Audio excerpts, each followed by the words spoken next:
дали надлежните ќе преземат нешто во врска со овој протест? Мислам дека не треба да се чекаат изборите, не треба да се чека да поминат изборите, треба да се делува веднаш, треба да се делува одмah. Зашто го зборам ова? Затоа што ова е веќе деценијски проблем, врдариште.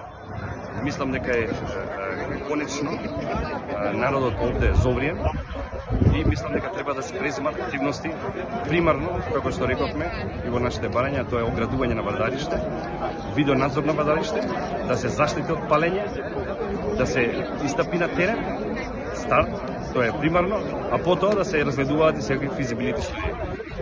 Дали очекувате поддршка од пошироката јавност?